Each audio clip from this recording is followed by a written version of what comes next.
is an Unspoiled Network podcast.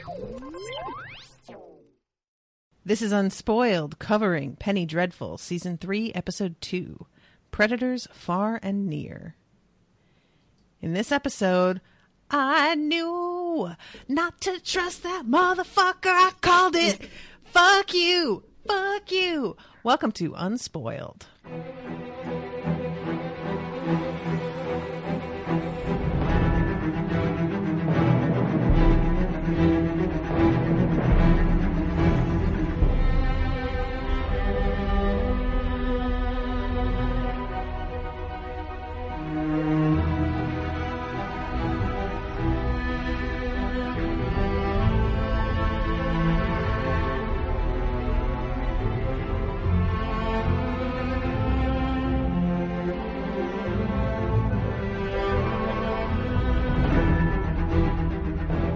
You're in a fucking singy mood. I am in a singy mood. That's true. I thought I was the singy one. I want to touch you, squeeze you, suck the blood out of you. That's not how that goes. Maybe it's because I've been drinking a little wine. Maybe I get singy when I have wine. That's what it is. You mean when you're a little drunky drunk? I'm not drunk. Like I'm not even buzzed, but it's maybe just taking the edge off a little bit. No, you're like on your way. I've only had like 4 sips. Yeah, but that's going to take you down to Drunky Town. To Drunky Town. I was trying to segue for you to sing. Sing Drunky Town. Yeah. I thought you were going Won't for you it too. take me to Drunky Town? I'm just picturing myself like trying to hail a cab that's a giant bottle of wine and just like crawl into the nozzle to get into the cab. I'm just swimming around.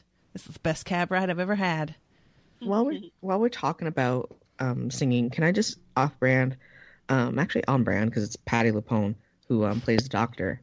I read a quote from her on my friend's. So I have a friend who goes to the new school and all that shit and is like an opera training vocalist and stuff. Okay. And so he likes to share like random stuff, especially with vocalists. And he likes Patti LuPone. And she goes, when you're singing, you want to use enough air that you could blow a throat full of peanut butter clear across the room. So if you ever see me choking on peanut butter, leave me be, because if I can't handle that on my own, then the Patti LuPone you already know and loved is already dead. She's such a badass. Wow. She is. So now I'm gonna live my life with it that way. I always like think about people who were really great singers and the kind of training that they would have. I know that oh my god, now I forget her fucking name. Super famous singer from the 80s who did a couple of ranchera CDs. She said that Linda Ronstadt. Yes. She said that her grandmother told her to practice singing while riding on the back of a donkey.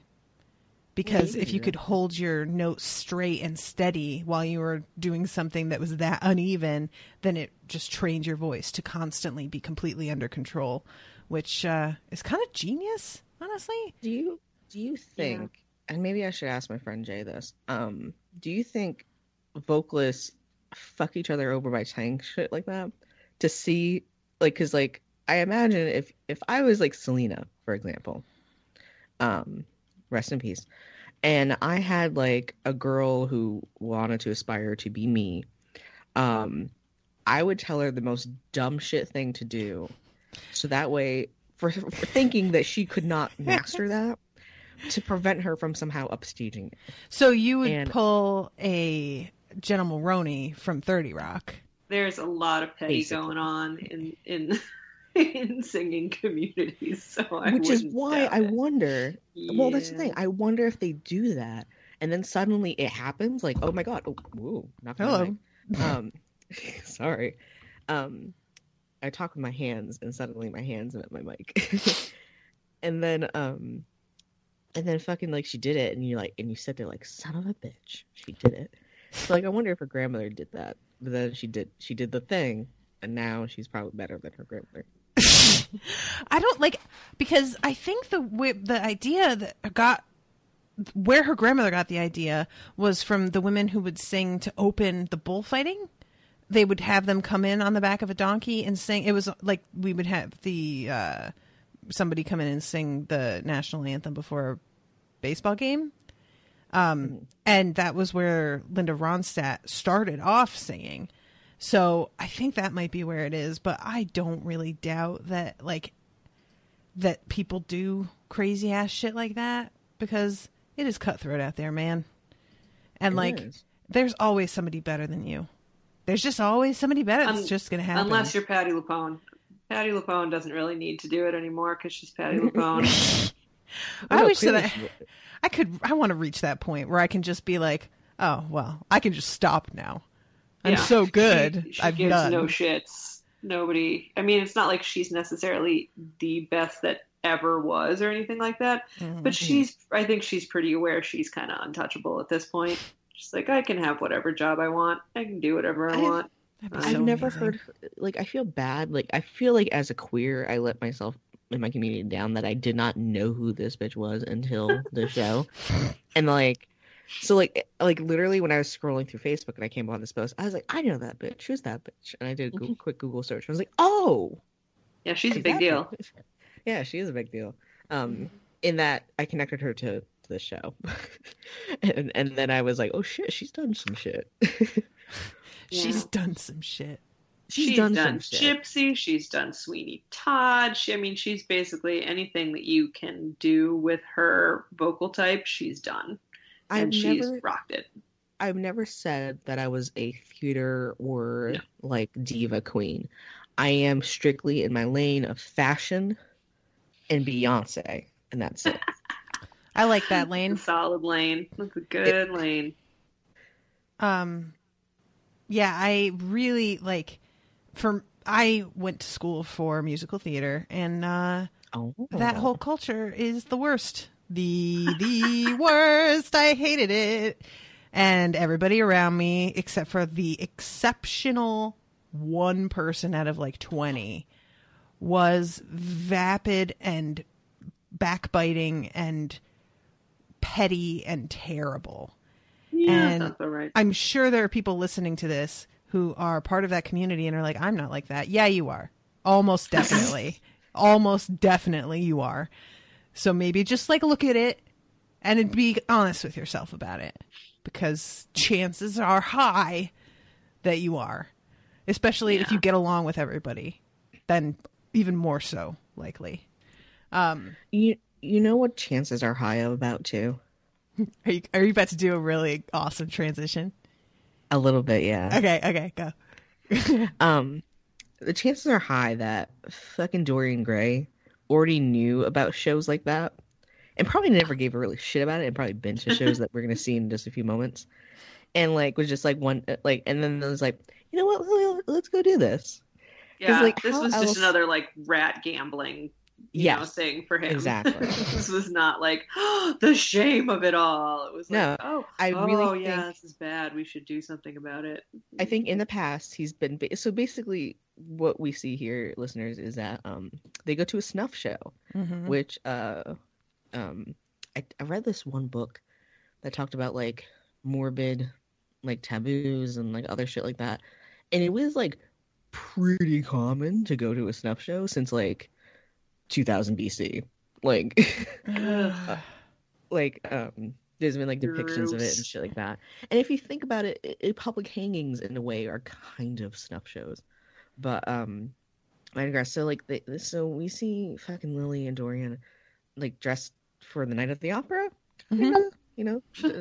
bringing it full circle. And they knock on the door, they do secret password shit, and they get drawn down to this basement kind of thing, and kind of looks like the basement where they filmed that Sherlock Holmes scene where they had the fight pit. Oh yeah, Doesn't I see that. It Okay. looks a lot similar, so I almost wonder if they did, because I think a lot of this was filmed in London. But yeah, it's a very low rent kink.com scene. Yeah. Yeah. Everybody is dressed up in those, and they treat it like it's this dinner theater thing. But it was kink.com back in 1998. Right. There you go. Yeah. And it's and then this BDSM dude comes out. Well, first I want to comment on how gross the men sitting in that circle are. just blah. Mm-hmm. Like, first of all, the line that the guy says, like, I just want you to understand, we butcher them. I was like, oh, fun. And then the guys sitting there are like licking their lips in the grossest fucking way. A Get lot of these big manspreading. smiles on their faces. Serious manspreading. They're manspreading to make They're room not for their even giant close. boners, probably. So Like they're not gross. even sitting close. They're sitting in like a semicircle, Mm-hmm. and like they're a good like arm's length apart from each other. A fart. A A fart. Ah, you said it. Arm's length apart from each other, and like serious manspreading for no fucking reason. And then ironically, the guy that they talked to, like, because I guess he was like the doorman or some shit. Do they kill him? Like, does he fucking come in? I don't know. I think he does. I think he does, yeah. I'm gonna rewind the scenes again. I think he's like, what the fuck is happening? Yeah. Like, yeah, we're killing you too. Um, Oh, we butcher you, motherfucker. Surprise. So this girl What? gets brought out. Oh, she's It- so tiny too. She's That's bad. I feel the worst dirty part. watching this. Yeah. I'm Oh my not even God. attracted to women, and it was just like 15-year-old Bush, like great. Yep. I feel like she has to be of age and just a tiny person, Mm-hmm. because if she is, Yeah. I looked think at we're all okay. You did, because like I really thought, like when I first saw this scene, I was like stopped and I was like, well, you know what? Now like the government has me for child porn because I fucking watched. that. Yeah, I No, think there's she's a law legal. about full frontal nudity or even toplessness if you're under the age of 18 for filming. Oh, I yeah. don't think you're allowed. Definitely. Yeah. And yeah, can we just, I don't want to objectify this girl, but how are her boobs fair? Why? Oh my god! Right? Even when I had, when I was slimmer and had smaller tits, they did not do that. What the No, they fuck, don't. guys? Do you think that they're CGI? Like, I think every episode we discuss what's CGI in the fucking episode. Oh my And god! so I'm gonna start off. I'm gonna theorize CGI boobs. I don't it's a new think they frontier. are, but I would love to think that they were because it just makes me feel that much better. Because it's just so unfair. Like it's there are so many times where, especially like on Tumblr, they have all of these gorgeous photos of women with these figures that are just. I'm like, that can't be real. That can't be real, but it is real though. So, and it, it lasts for what, a year. You have this one window of being perfection, and then it's kind of gone. But it's so unfair. Anyway, she spits in this guy's face because she's fucking great. Yeah. Yeah. Loved it. I think honestly, like given some of what we're gonna find out from her, I think that maybe like she picked up a John and like was probably kidnapped because like Yeah. I mean Mhm. obviously I don't think she ever was like, oh, we're just gonna hit you around for a bit and here's like a bunch of quid or some Yep. shit like that, because she doesn't seem like the type that she would even do that No, for money. This was clearly, Mhm. yeah, she's been trafficked in some really awful way. Mhm. Yeah, it's gross. Like, I don't know how old she's supposed to be. I just looked it up. She was born in 1992. So she is, 23. when they filmed this, she was like 22-ish. 22. She looks 15. She looks like, 15. And she's clearly like- supposed to be like 15, I think. The word wayfish comes to mind. I just sent you guys a screenshot. Look at the guy in the background of that scene and his dumb mouth. That it's a Oh, Oh, gross. oh god. Can we give our friends the time mark? Like, It's what time is it at? I'm looking here. 4 minutes That's and a minute. 13 seconds, I think, is right Okay. when it happens. But it's hard for me to know. But yeah, can confirm. I believe yes, indeed. And it's just like it's like the school acting of of Play Dead. he looks like a rodent with his like lips curled up around his teeth.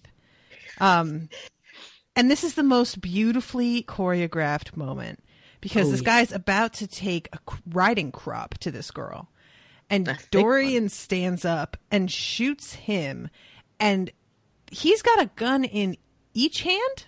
I'm pretty sure. Yeah, tiny little girl guns, quote unquote, because they have to fit them in purses. That's the whole point of small guns. That's why they're girly. Oh, they're so wonderful, like how hidden they are. And Lily has a knife, and they have just coordinated and it's like, not planned. This is just how good they are together, I think. And not just any knife. It's like a stiletto and like almost letter opener looking. Yeah, that's what a stiletto knife is. Okay. Is the letter opener? They're very, Yeah, basically. well, they're very skinny. They're Okay. very skinny. Super sharp, very skinny.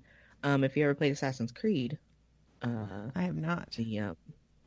the multiplayers, there's a few characters that use them. One of them being the fucking girl thief, I believe. But and she kind of reminds me of the little girl in a way. Actually, the quarterstone she reminds me of. But like the outfits are great too. Oh yeah. Like this fucking just Dorian Gray has popped collar. This is one of the most cathartic scenes. It's just the level of what is happening here is so extreme.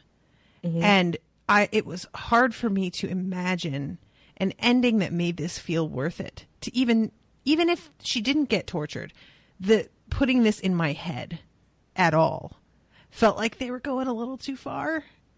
And I was just, because that happens. There are a lot of things out there that I have started watching and been like, nope, there's no payoff that is going to make this okay for me to sit through. And I have just stopped. And this was a point where I was like, I'm going to trust this because we know these two are great together and are out to wreak some havoc. But I don't know if I can sit here through the whole thing. And just in time, it's just a ballet between the two of them. Do you think either of them came a little bit when when Lily has that one guy kind of strung up on the neck on the stiletto because she put it underneath his chin basically and has him standing up, and then Dorian and they pause and kind of looking at each other, and Lily finally rips it out, and then Dorian shoots. Do you think that was kind of a metaphor for orgasming? I definitely think so. That was a simultaneous orgasm happening right there. Totally. Yep. Yeah, I was a big fan of this scene, and I've watched this episode 3 times now, and I'm not tired of it. I could watch them murder a crowd of old, perverted white men over and over and over and over. Be fine with it. So finally they have the girl, and Lily says to her, "Now you are mine," which I'm like, maybe not say it like that. That's a little worse. Yeah. Because it's okay, maybe great. now she could be hers, right? Wouldn't that be sort of more what we're going for here? But all right. I thought we were freeing. That's the thing. That was the moment where I was kind of huh? Because I was like, oh, I thought we were freeing her. No, apparently not. Which it's not later when they talk to her, because when I heard that line, I was afraid. But then when we see the way that they interact with her later, it does feel like they're trying to let her do her own thing. If she wants to be involved in this, she totally can. But if she doesn't, they seem like they would understand and just let her go. But yeah, in that instant, I was kind of like, is this not what I thought it was? Because I hope it's what I thought it was. But then we go to credits, and then we go to a photographer taking photos of all of the victims of the train shooting, who their wounds, once they're all cleaned up, look so minuscule compared to the effect that it had probably on the back of their skulls, because we see them from the front. Yeah. Right. I imagine the back of their skull's pretty much gone, but from the front, they just look like little tiny holes. It's really kind of shockingly not that bad. I also like they show the old timey film effect and all that shit. Yeah. This is this great shot episode. They have that later on with Vanessa going to the little picture show too, which is really interesting to watch with the glass panel that they draw across the front. I did not know that was how that worked, but that's kind of cool. And there is would this be a sheriff? He's an FBI agent? Is he? Yep, a sheriff. The FBI. sheriff. What's that? Yeah, the FBI hasn't been invented yet. Oh, okay. I couldn't remember if he said that or not. When was the FBI invented? I want to say it's 1918 or 1908. Yes. I saw it floating around somewhere today. It was definitely early. 1908 is, I believe. Yeah. And the guy who comes in is a federal marshal. That's where I got that from. Okay, That's what Because Rusk is talking to there. him. Oh my god, I love Rusk. I love him. I know you do. I love him. Like, he is just so fucking unconcerned. This guy is ready to start a fight with him and come in and just be like, okay, you fucked up, now you're out. And Rusk is like, oh no, that's not happening at all. In fact, I work for the Queen, so fuck you, fuck your laws. I'm gonna go find this motherfucker because I know exactly where he is, because hi, there's a fucking range named after him, you doofuses, right fucking there on your fucking map. Hi. Oh my god, he's so annoying. He is annoying, and then he was like, I'm just here on professional courtesy, basically. Mm-hmm. Like, he's so shady. It's so great. I love him. His fucking European way of putting his cigarette in his mouth, though, that fucking was like... Lighting a match with one hand? Yo, that's impressive. Yeah. Yeah, I like that. He must have practiced that a bit, I would imagine. In his trailer, like... Right? Like, I would love to be able to do that. Or maybe he already knew how to do that, and he was just like, this is what I did. Waiting for an opportunity to use it. This is what I was born for. He's like, that's it, all those hours in theater school. And his outfit too, can we just mention, because everybody else looks like they've been rolled around in the dirt and like put in front of a blow dryer for 6 hours. And he is so perfectly put together. His silk is unmarred. He has a cravat. It's just, he's flawless. He's flawless. I love him. And he basically is like, so I'm going to do this thing and you can come if you want, but I mean, it's happening either way. So like, just you decide what you want to do and don't think that you're going to get to tell me what happens, because I know what happens and it's what I want. So this is pretty great, and it made me very happy. And we go outside briefly, and surprise, there is Witchy Face. Hecate, yeah. Who has a nice outfit. Of She all has a her great outfits, this is my outfit. favorite. I like because the thumbnail for this episode on Netflix was her, and she's in all white, and all of the Adobe behind her, when you're looking at it quickly, I thought that this was like a shot from the Middle East somewhere. Because so many people are like wear white during this era when they're in hot climates. So I thought that was, I've been watching a lot of Poirot, and he goes to Egypt in more than one episode. Okay. Yeah. I was going to say, did you forget that fucking Ethan is from New Mexico territory? No, I didn't. Like, I was thinking that I didn't think that was Hecate. I just saw a woman in white. So I thought that this was where Malcolm is. Oh, my. Yeah, because he was in Morocco. Yeah. So I thought that was from there. But yeah, then it turns out to be. So, okay, then I understand. But yeah, we just see her walk away. She doesn't really do anything in this scene. We just get reminded that she's there. She's just listening. Now she knows where he's going to. Right. So. Yeah. I think she was listening to Rusk and just being like, sneaky, sneaky, witchy, witchy. Which, like, isn't that kind of weird, though? Because why wouldn't she just follow the guys out that took Ethan? Like, she can blend into the background. Why wouldn't she just tail them? I don't know. I don't know what her fucking motives are. Like, I'm not going to spend a lot of time trying to analyze Hecate. Okay. Whatever. Well, maybe she doesn't think Ethan. Like, I think Ethan did tell her basically, "Fuck you," right? Mm-hmm. Yeah, pretty much. Yeah. I don't know. She has motives, I think. Okay, then, so then we go to Renfield, who can barely fucking finish a sentence. He is a mumbling, bumbling disaster, and he's awkward. He's a quivering little mule. Like, when he's like, "It hurt my head. It hurt." I was just like, holy shit, dude, you need to go in there and have a little chat with the doctor, because you have some things to work out, clearly. And he manages to get himself like just under control enough that she like doesn't think about it any further. I think if he continued talking the way that he had been, she would have grown a little bit more suspicious, but he stops himself like just in time. And he tells her, like, we'll need you to fill out some paperwork afterwards, which I had thought was the way that he was going to collect information on her. But as it turns out, he's just going to straight up listen to the recordings, which is way easier.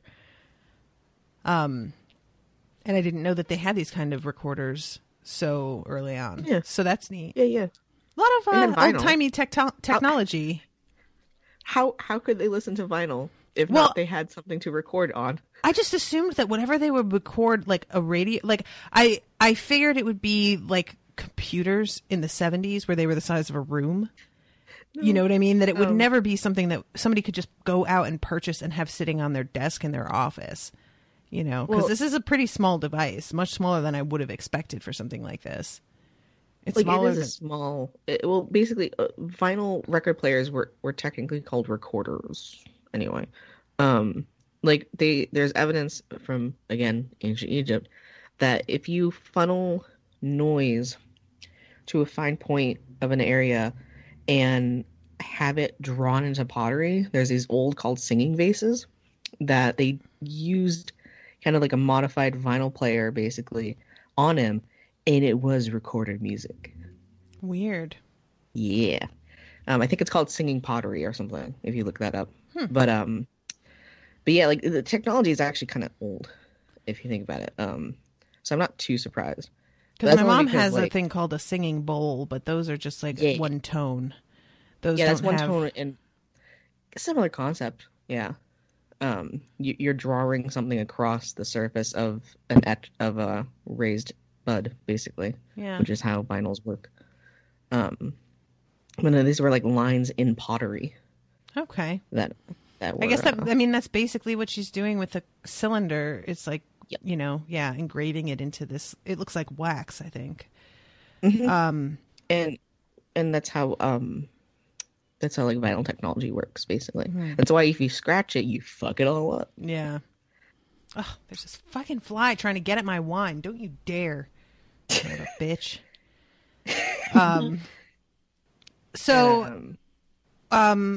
Dr. Clayton is asking her about her sins.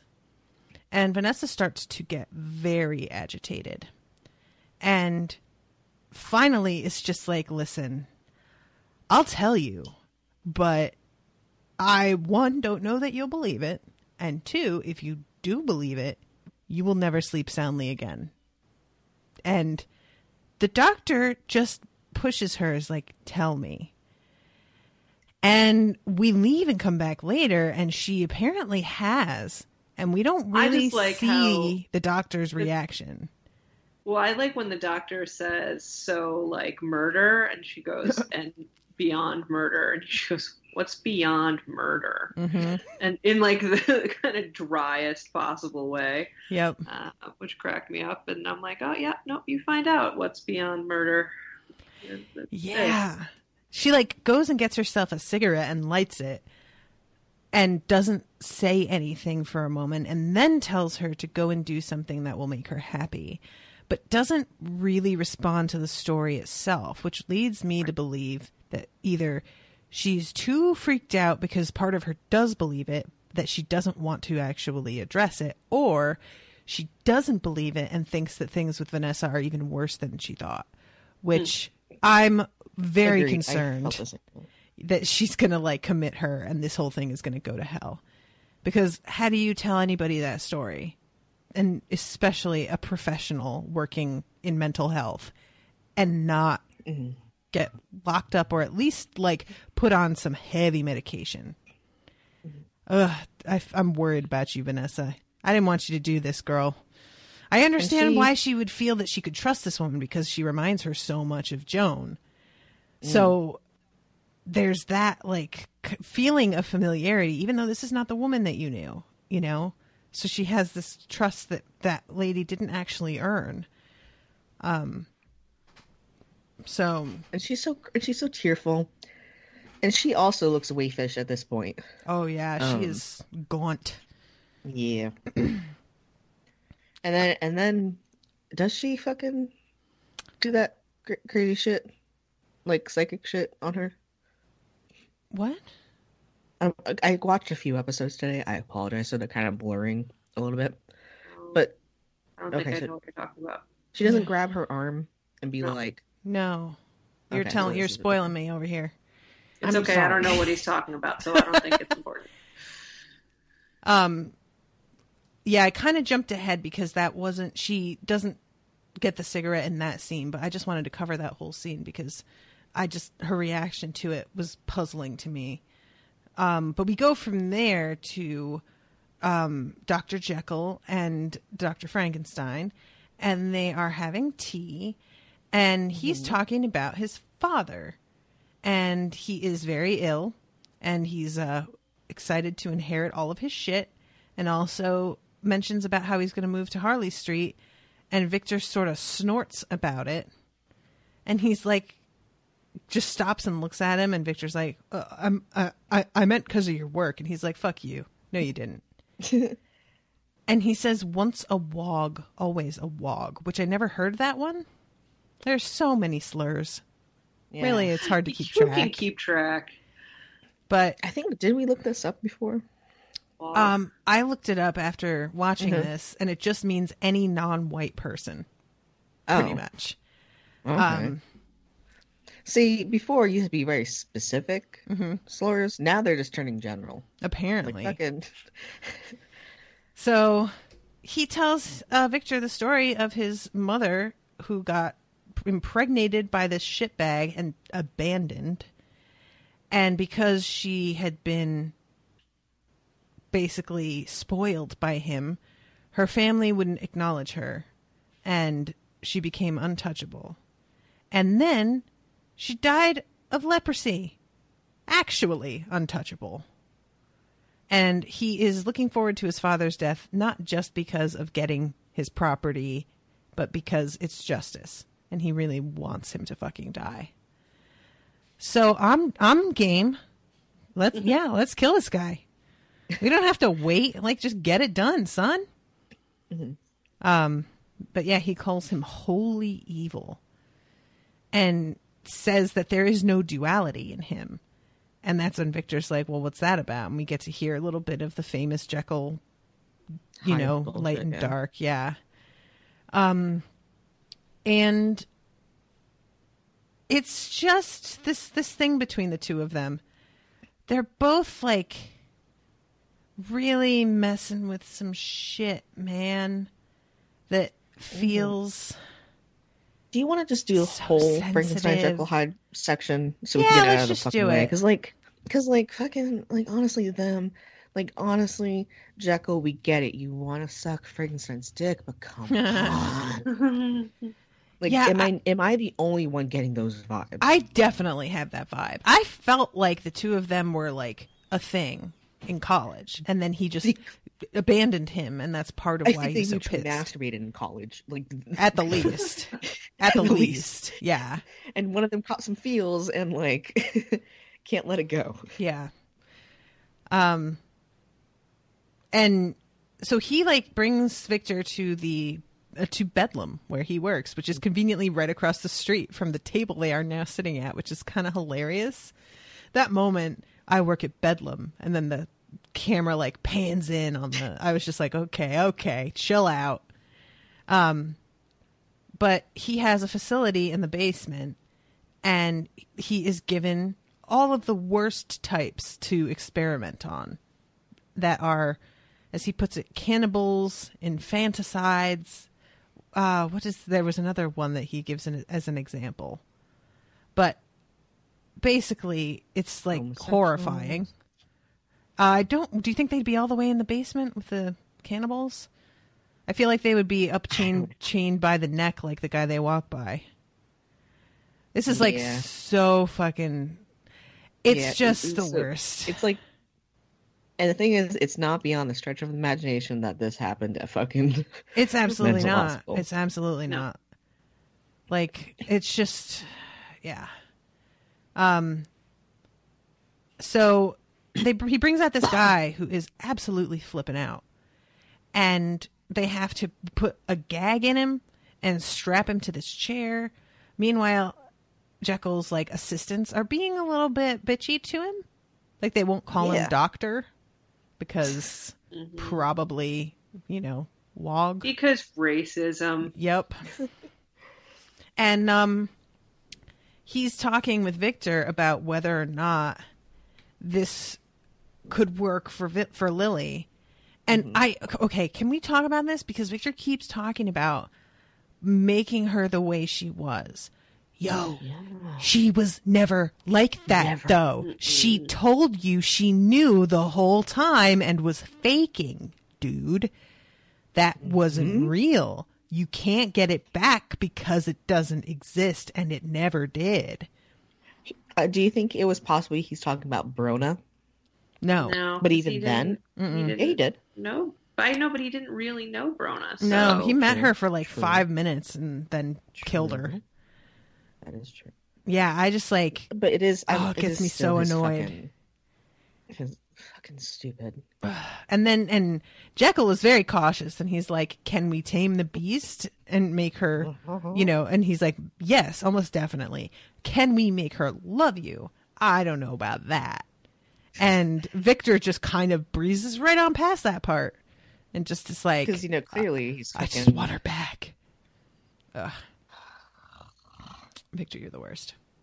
The worst.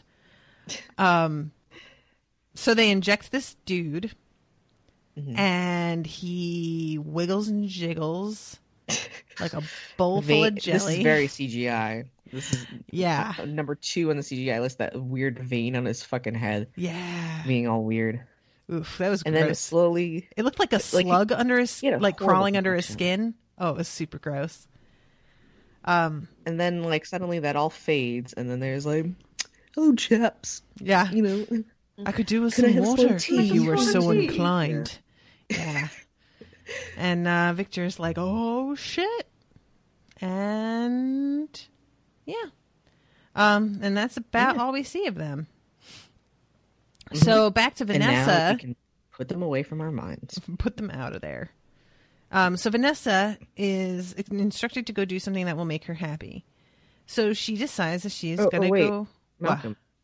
Malcolm shit. Wait, yeah, we skipped Kat and A. Yep, Kayente, and then we did.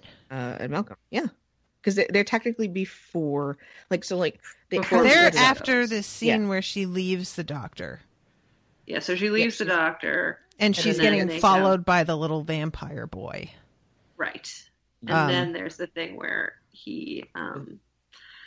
where the two of them are talking, and Kayatane goes into the dream state to go see Ethan. Right. Yeah, because they're still on the ship, and he's like, they're having weird old man back and forth. And he's apparently seasick. He don't like this. Yeah. But Kayate is just completely fucking... Yeah. Solid as a rock. Chill. Yeah. And I think it's pissing Malcolm off a little bit. Definitely. Malcolm does not like to feel like he's not the strong one in the room. No.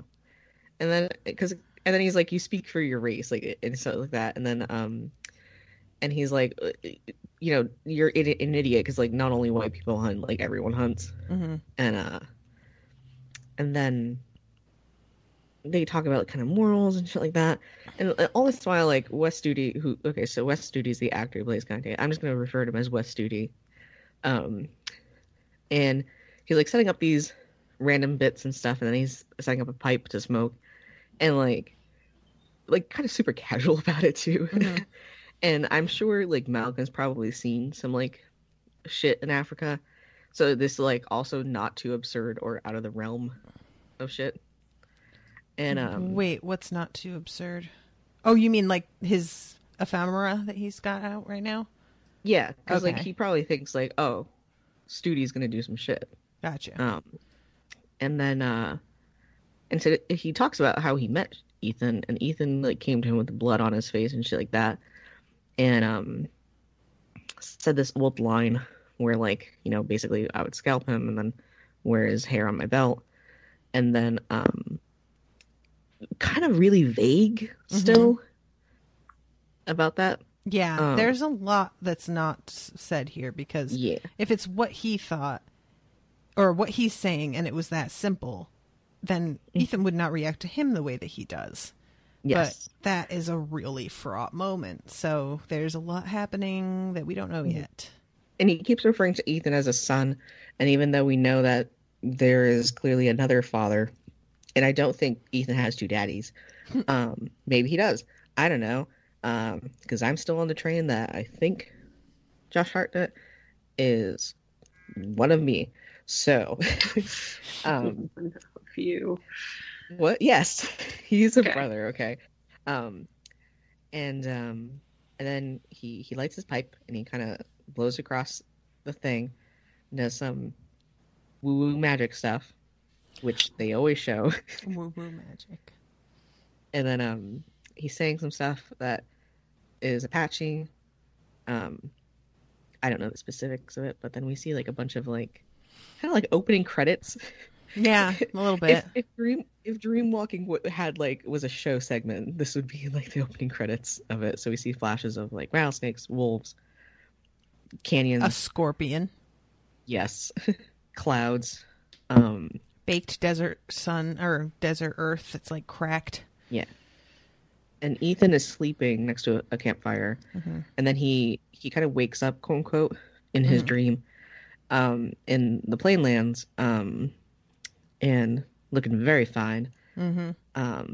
Again, his new haircut, I approve. It's a really good haircut. It is. Mm-hmm. He His looked fucking good. stuff.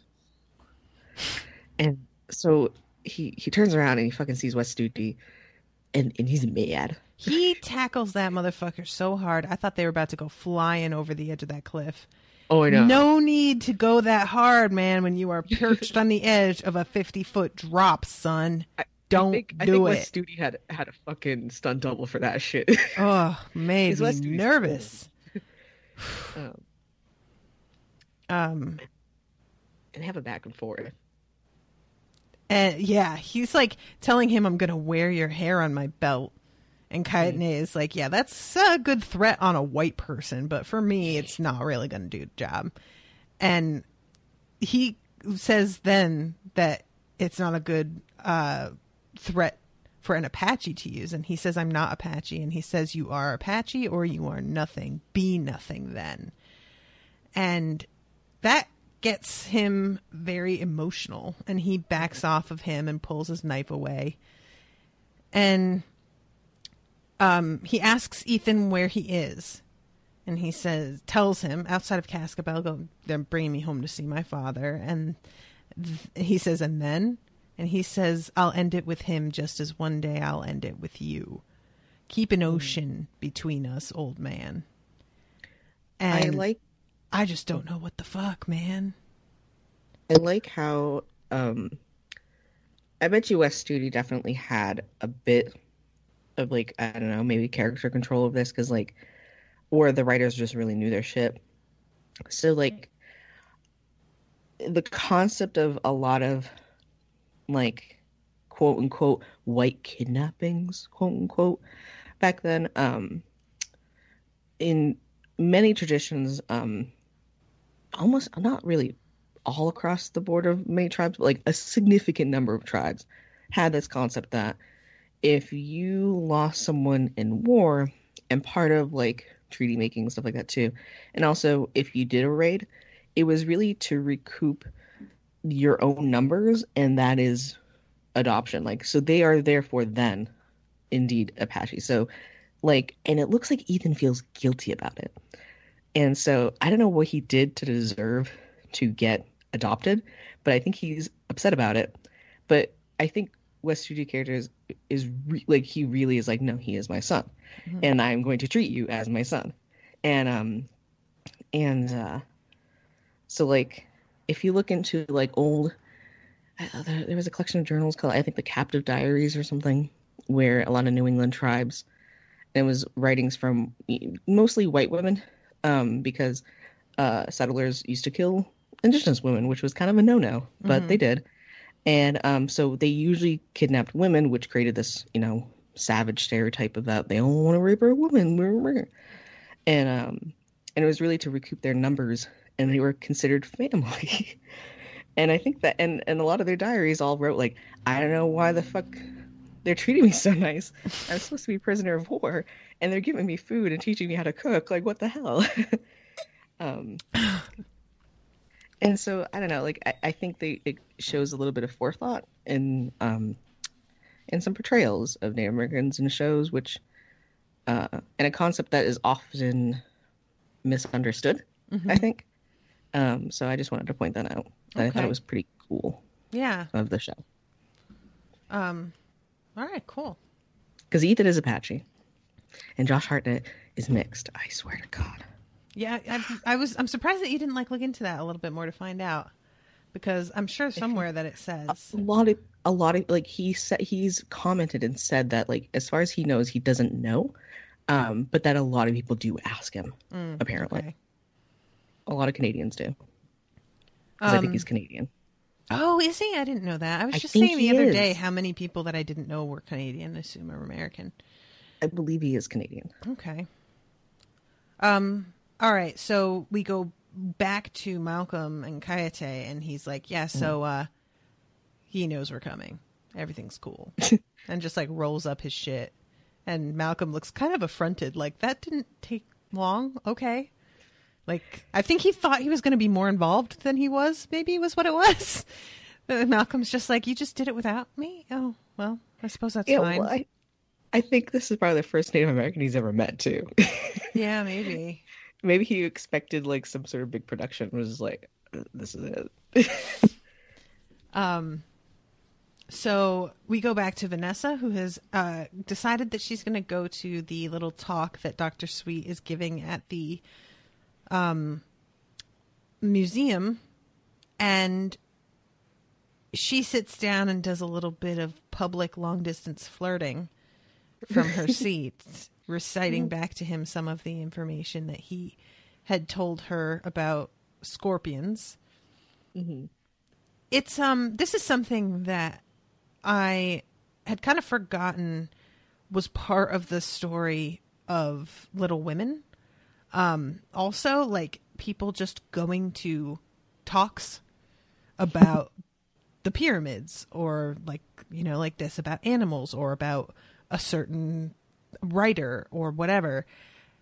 And I always think how weirdly like specific it is. And then I'm like, they didn't have anything else to do. Like, what else would you talk about? It's like a documentary or a, you know, Victorian TED Talks. Right, exactly. So it's actually kind of a neat thing that I bet, because, you know, you think of this kind of thing now, and if there are lectures like this, the people who show up are students who are required to be there, or old people. Mm-hmm. And it must have been nice to give talks in an era where people who were actually like interested for the sake of being interested would show up, and not just there because they either had nothing to do during the day because they're retired or are forced to be there. Do you think that's what podcasts are? What, like these kinds of talks? Yeah. Yeah, I guess so. I suppose it is. It's What do you think, Maggie? I don't know if there really is a good equivalent. I mean, it's not necessarily to say that things like this don't still happen, just not in that sort of setting. There's not the back and forth that there would be at something like this, where you can get questions from the audience, which is too bad. I mean, you can do it with live shows, but true, it's still not quite the same when you don't hear the other person's voice and the way that they ask the question. And you can't, as you're listening, ask a question yourself. So, but yeah, I suppose it's a similar idea. Except you don't have to be, you know, an expert or actually good at your job to do it. You just show up and hope for the best. And she winds up asking him out on a date. And he is a little bit surprised because she's a lady asking him out. And he pretends to not know her name again because he's just that fucking guy. He did, what's that? The pickup artist shit? Yep, the negging. Yeah, it felt like a little bit of a neg. Mm-hmm. Yep. He's being fucking shady, this guy. So we end it with them for now, and then we go to Dorian's house. And the young girl that they saved is waking up in bed and hears the music playing and is Close, kind of by the like, way. yeah, she's kind of befuddled by the like nightgown that she finds herself in, because this is a gorgeous piece of clothing. And the fact that she's in a beautiful nightgown in a fabulous bed and being Probably left not alone. accosted. Yeah, she right. I don't think she was accosted at all. I think we're led to believe that nothing sexual occurred. No, after that. definitely not. No. It's a really interesting thing, though, because this is the type of stuff that I think about. She comes downstairs, and they treat her as if they haven't spoken with her since they grabbed her out of that place last night. She probably passed that. I would have liked to see it, but she doesn't seem Yeah. like the type to pass out. And I just can't imagine them like riding home in the carriage after having murdered 8 people, not telling her what they are or what they're here for, or talking about anything with her. Do you know what I mean? It just seems like a really awkward ride home to not have She have may have discussed just been any so of this. traumatized that she just kind of Maybe, yeah. out. So they like ask her if she'd like to sit down and have something to eat, and she's like, "Nope, I would like to stand, thanks." And Immediately suspicious. She's yeah, just like, because they were waltzing, and also Lily's wearing such a low cut top that you see her scars. yeah, I love that they do that. I know. I was so excited about that. And this girl, Sorry, did I spoil that? I love the outfits in this fucking episode too. it's I love it's Lily's not outfit. just Lily either, because they have her with the scars showing, and then this girl's nightgown shows all of the fingerprints around her neck, the bruises. Yeah. So there's a kind of parallel with the two of them here, both having been manhandled, and emphasis on the man part. Yeah. And She says Lily is like very frank. She said something like, "Oh, do you want to go service dudes like for, a bob or something like that?" And I had to look up what a bob was. yeah, the way that money worked throughout English history is baffling. I really like, bits and bobs and halfpenny and pence and It's very almost like confusing. a It's guinea almost and like a we crown. eat it. What's that? it's almost like we create the concept, Right? And it's not really fixed or immutable. It's like when they explain money in Harry Potter, and he's like, there's 7 sickles, there's 7 nuts to a sickle, 17 sickles to a galleon. And it's just such a weird number that I'm just like, why would you do it that way? But then you find out that it was that way. It was that insane.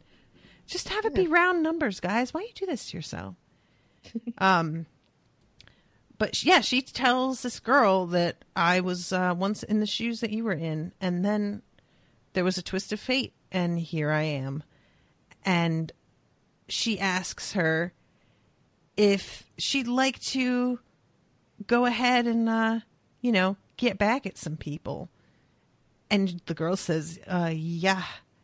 And Dorian's like, even if it costs you something? And she's like, beggar the cost. And I love this moment. Lily says, and the men from your past, do you forgive them? And the girl looks at her like she's not really sure what this lady wants to hear, and says, would you have me forgive them? And Lily says, no. And then we will have, my dear, the most monumental revenge. And I'm just like, oh, it's so good. Oh, I can't wait. It's so great. Thank you, show. I hope it's as satisfying as it seems that it will be. Okay, so now let's go to our date. Well, the letter, like fucking Vanessa also throws back at him like, oh, the woman you always forget. Oh, right, She's yeah. like, meet me at this address. And like, I don't know. She's always in control, and I love it. Mm-hmm. Or she tries to be. Yeah, I wonder if she, I think she does. There's no reason not to believe him, but the fact that he keeps forgetting her name. But they're at the theater, and Her hair looks great. Yeah, she looks good for the first time since this season started.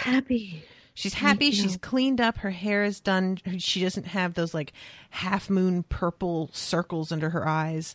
And she's so smiling. Clearly bad things are going to happen. Right. Like, yeah. And there's she a can't couple be happy moments for more than like 30 seconds. There's a couple moments where she's like stealing a look at him out of the corner of her eye and gets a little wrapped up in staring at him for too long. And he he turns to her when she's still staring and she has to try and recover and be like, no, it's cool. You just had something on your face. That's all. And yeah, this Vanessa, I'm sorry. And we cut from them to fucking Renfield listening to the cylinders. Wait. The movie they're watching, quote unquote, it's like a weird animation of like still pictures and shit like that. It's 20,000 Leagues Under the Sea. Another classic, which I think is very meta. Yeah, it's the way that the illustration worked on those glass slides. It really reminded me of the oh my god, what is the music video that Smashing Pumpkins did where they're on the moon? The Tonight video. That's the one. But yeah, it reminded me of that style. It's probably not by accident. No, that's on purpose. No, I think it's a pretty classic thing. Yeah.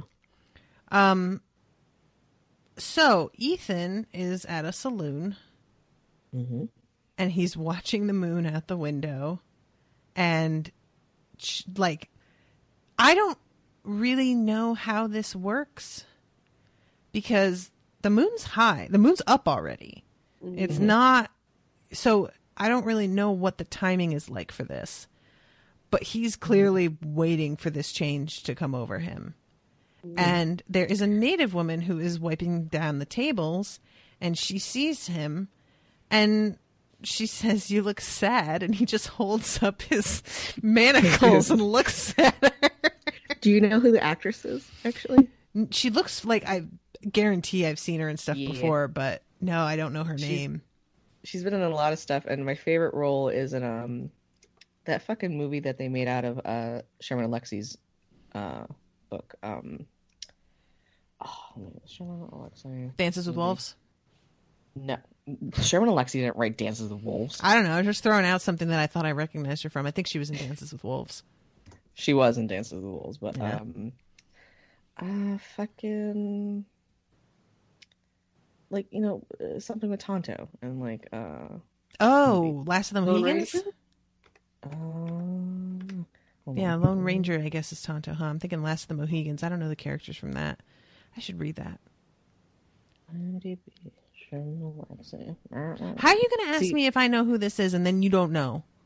Fucking, because Smoke Signals. There we go. It was there and then it got gone and then I was like, fucking A. Smoke Signals. She plays. That's a good movie. Smoke Signals. It's a really good movie. Yeah, that's a good one. It is.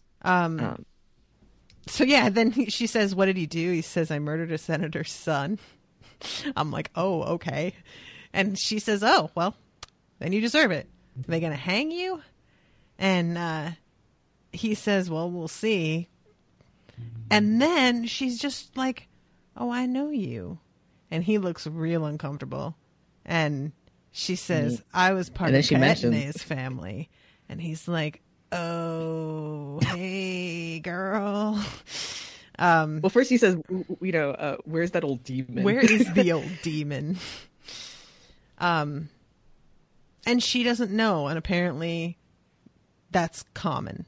Like, she says, "Who knows?" Like, this is just par for the course for him to just disappear like this. Because she said that he was part of the old territory, so around this time they already put on reservation, and a lot of Apaches, led by Geronimo, didn't want to go on the reservation. So old territory is basically their traditional lands, and that could be anywhere. Yeah, she says frozen or dead and dying, all gone. And she says, "I would help you if I could." And he says, "What you can do for me is leave this room right now. Do you understand?" And she nods and says, "Bless you, son." And he says, "Thank you, mother." And I think she knows. Oh, I do too. There's no way a guy who has this kind of ability there isn't gonna be rumors flying around. Yeah, with Kayente and everything, like. Yeah. I think there's only one white adopted dude who mysteriously does shit at the Moonlight. I think his name's probably known around those parts. Mm-hmm. So yeah, she walks away. There's only all of these like brigands in here with him. He just like leans over the table the way that he does, and you see his shoulders kind of flexing, and then he's able to just yank the chain apart and starts to go after these dudes. And the guy who like picked him up turns around and is just staring, and he rips people's throats out like it's like nothing. Oh yeah.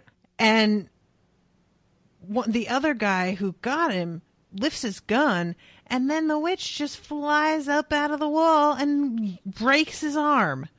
And I was like, oh shit, I wasn't expecting that. And he finishes off that dude while she goes after another guy. And once everybody's dead, they're like staring at each other, and it's a very sort of like Dorian and Lily moment. Exactly, yeah. It just occurred to me. I'm watching the scene again, and I'm just like, oh, there's a lot of tag teaming in this episode. Yeah. And she looks at him and says, like "How I've missed you." And I'm like, I don't know if he feels this way about you, girl. I hope he don't. Her contacts. Right? I don't know if they're CGI or legit contacts, because they look like they have layers on them. Like, yeah. It's not just blue with a yellow iris. Is that what the fucking part is called? Yeah, I think so. On the eye. They're like, it's like red where the white is supposed to be, and then there's a line of blue, and then there's the yellow and shit. I don't know. I almost want to compare it to the previous season and see if they had that shit there, or is this like the one off like where you actually get close enough we can see their eyes? But that's kind of what I was feeling, that like I didn't remember seeing this before, so I think it's new for this season. I think so, because like it almost felt like their eyes were black before. No, they definitely there's something weird going on. It's just maybe not quite this intricate. Yeah. I don't know. Yeah, it definitely wasn't black before, but it was. I feel like it wasn't as large. Also, like I think that they had the coloring be the like size of a regular human iris, and now they're having it be enlarged somehow. That might be it. Yeah. Maybe CGI. I don't know. Get it? Question mark. Yeah. CGI. Thank you for getting it. Get it? Okay. So Vanessa is coming out of the theater. And she is asking Sweet if he'd like to get some coffee. And he says, perhaps some other time. And her smile falls a little bit. And he realizes that she is feeling rejected and tries to soften it a little bit by ensuring her that he had a lovely time and that he would really like to do it again. And that he will never forget her name now. And he kisses her hand, and it's all very gallant. So he wants her to know that he's into her, but for whatever reason, he can't go have coffee. Right? Yeah. Yeah. And so he walks away, and then like we see down a dark alley because like Vanessa's spidey senses are kicking in, I think. Mm-hmm. But then she's like, shrugs, and just like walks away, and a different skinny boy. Oh my God, can we talk about Vanessa's cape? Yes. Oh. It looks like it's just made of like raven feathers. Like it's not. It's made out of some sort of really pleated crepe. But it looks like feathers. It's gorgeous. I just can't. I can't. That was the fucking word I was trying to look for, because I was like, in my head I was like, it's not gauze. It's not fucking tulle. Yes, that's the other word. I was like, it's not that. And it's crepe. Thank you. You're welcome. Her whole outfit, just fucking her hair, and I don't know. This is a great outfit for her. It's so nice to see her dressed up again. It is like it's a great like I'm moving from the guy who broke my heart. I'm moving on. It would be fun to cosplay as her. I'm trying to think how one would even do that and make it clear who. You'd have to just put like a bunch of like purple eyeshadow under your eyes. Yeah, or like carry a little wolf stuffed plushie, probably. I was gonna say a crucifix, but that works too. Yeah, no, you could do that. I could get Owen to be a wolf man and have him walk with me. Or have him be a creepy little, because he's blonde, right? He can be a little blonde, because they seem to be all blonde. These fucking vampires. They don't have beards though. They're all clean shaven. Yeah. I feel like that's really because the beard thing doesn't seem to be as in style during this period, unless you're a scoundrel, ruffian type. A ruffian. And then, fucking, we forgot the last part about Frankenstein. Yeah, he goes to see Lily, and is sitting Creeping. outside, staring at her, playing In Your Eyes on a boombox. And For a minute, I was like, "There's no boomboxes." Oh, I was legit gonna get ready to go. Well, actually, and that was like the first time. That's the first time I've ever had that instinct. And then I was like, "Wait a minute." Oh, it's happening, Dan. You better keep a lid on that shit. Listen, maybe it comes built into the testosterone. Maybe it does. It's one of one of the little additions they throw in there. Do you think like when you pull the plunger for the injection, it just slowly squeaks? Well, actually. Oh, I love it. Oh man, I had somebody do that the other day so hard at me, and I just wanted to break their fucking neck. Why, guys? So Lily sees him because she's brushing her hair at the window, and she turns and spots him, and she comes outside, and I wasn't really sure what to expect with her reaction, but she is low key. What's that? I would have liked her to hit him. Right, Which was very different from what I was expecting. Yeah. She basically tells him, I understand that I was your first love, and it's really hard, but you'll be fine. You'll recover, and you can't follow my path. And that you think that you created me, but really, I created you in a way. And you should just take the memories that you have, which are mostly a fiction, and go. And I was like, I wish that he would actually hear you when you say that they're mostly a fiction, because he doesn't get that part, I don't think. And yeah, but she's like much more compassionate than I thought she would be. Oh yeah, she's such a mercy, because we know how strong she is. We just saw her murder a bunch of fucks. Like, yeah, she kisses him and she puts her hands on either side of his face, and I was nervous because I was like, she could just like, yank his head to the side and that'd be done, you know? Yeah. And she says, "Please do not come here again. You will not like what I am becoming." And walks away, and he's sitting there crying. His butt chin was very pronounced. He does have a butt chin. He does have a butt chin. It was way more pronounced than this lighting and his little... Yeah. Yeah, he does a lot of almost crying on this show. It must get kind of like exhausting. I was thinking about that like with Winona Ryder's character in Stranger Things, that she's like always almost crying. Always. Yeah. It was in hysterics. Yeah. So Vanessa comes home, and we hear a voiceover of her writing to Sir Malcolm and saying, "I read your last cable with great interest. You're heading to the Americas. I wonder if you're going to see an old friend of ours." Mm-hmm. And she's lighting a fire while she's saying this and pouring herself a drink. All things that, like, you know, only several days ago would have been out of the question. Mm-hmm. Puts her feet up and has a little after dinner drink while relaxing in front of the fire. And this is in this just resplendent gown. This is just such a departure from who she had been at the start of last episode. Mm-hmm. And she says, in fact, it's all rather boring here. And as she says that, we go to this abandoned warehouse place where all of these vampires are chilling up in the rafters, and Renfield is standing in the middle looking real nervous, knowing that they can't come after him, but still. They're just watching him like a bunch of vultures.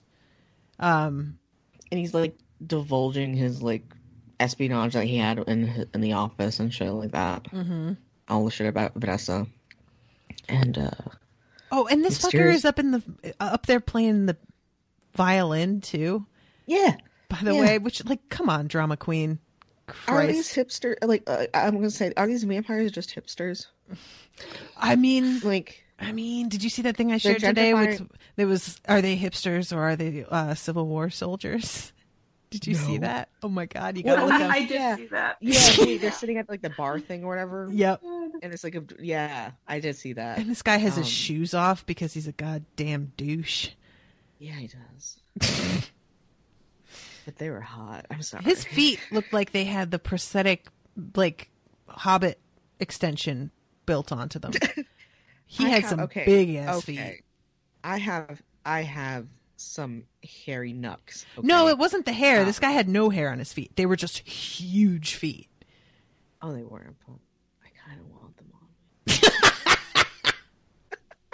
I don't even have a foot fetish. I'm just really fucking horny. I don't want them on me.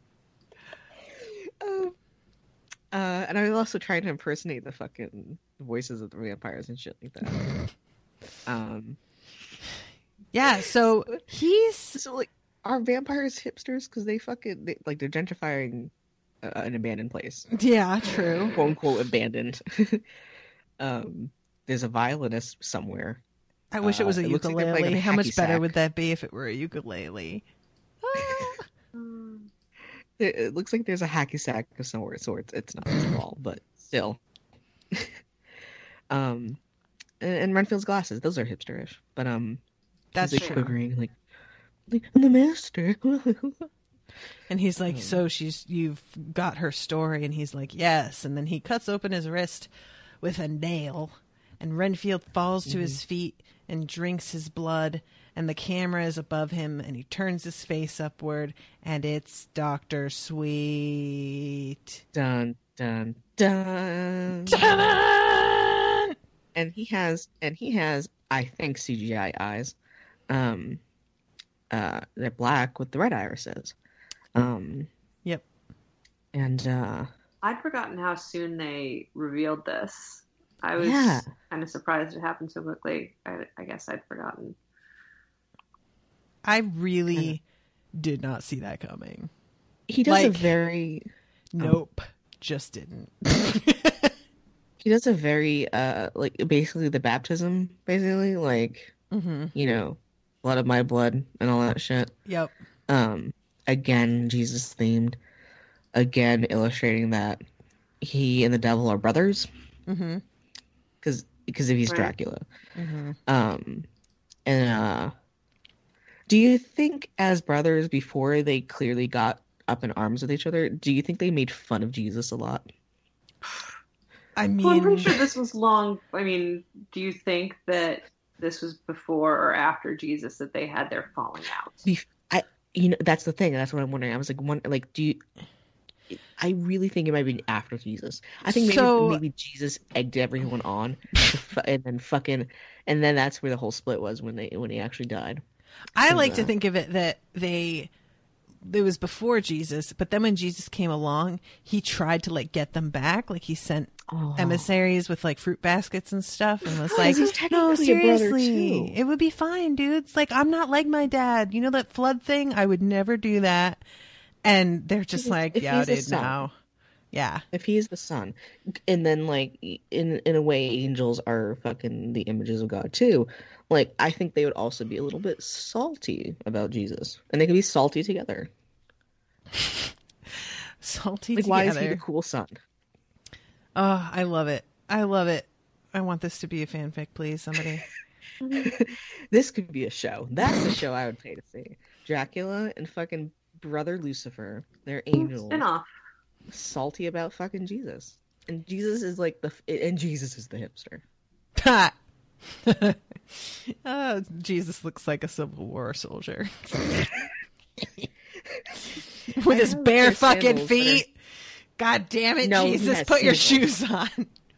I guarantee you this guy in this photo on Facebook had sandals on and he just took them off in this little cafe. I guarantee you he had like... Were they hemp? Probably.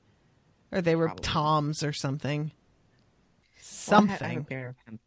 I call them my Jesus slippers. They're sandals with hemp and they're really cute. That's a spin-off we want to see.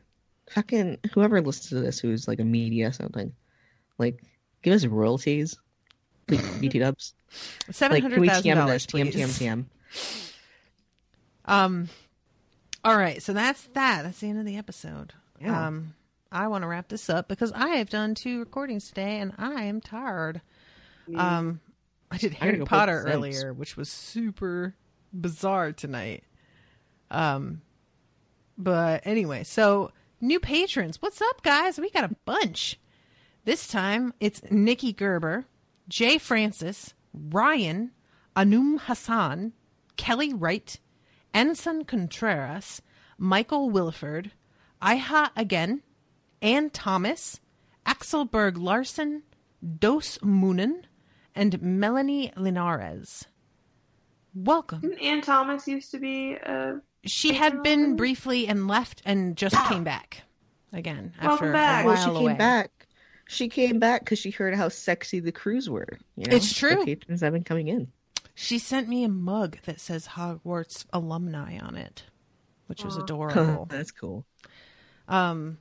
So yeah, thank you guys all so much, and special thank you to Tessa French and Andrew Morris and Sheila Murray for donating. You guys are awesome. You helped me out a lot, and I love and appreciate you.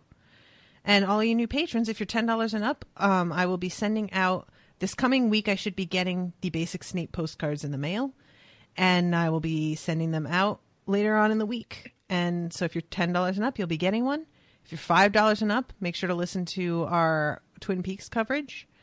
And if you're $1 and up, make sure to listen to all of our other awesome stuff that we have done that you can get access to for free. Well, not technically free. It's $1, but that's a pretty good deal. Do you guys have anything you would like to add? We're doing Legion now. Everybody listen to us do Legion soon. Yeah, I have to get that set up on iTunes. Whoop whoop. Yeah, sorry, Vivi and I have to do that. We have not interacted about that at all, about the logo. Get on it. We suck. I suck. I don't know about Vivi. See, I emailed her a few days ago and she hasn't responded back, so I think she might be away somewhere. Yeah. But yeah, it's fine. I'll make a temporary logo. Hopefully she's okay.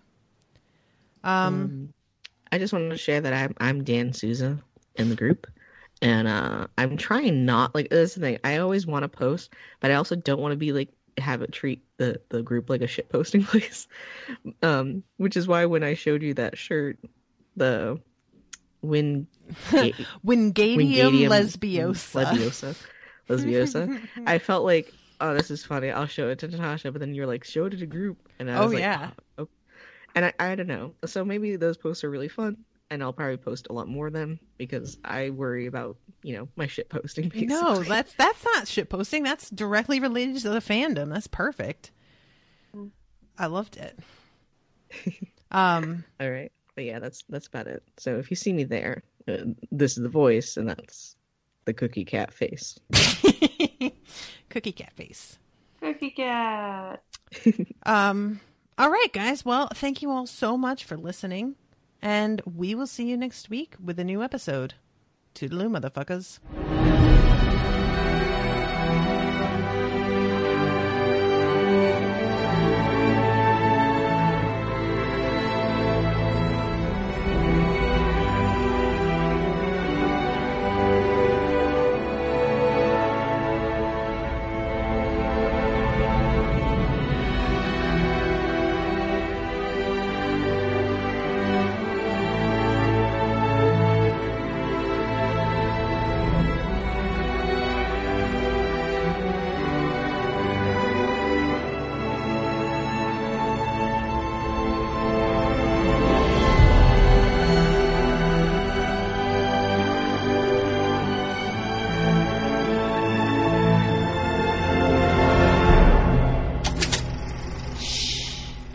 an Unspoiled Network podcast.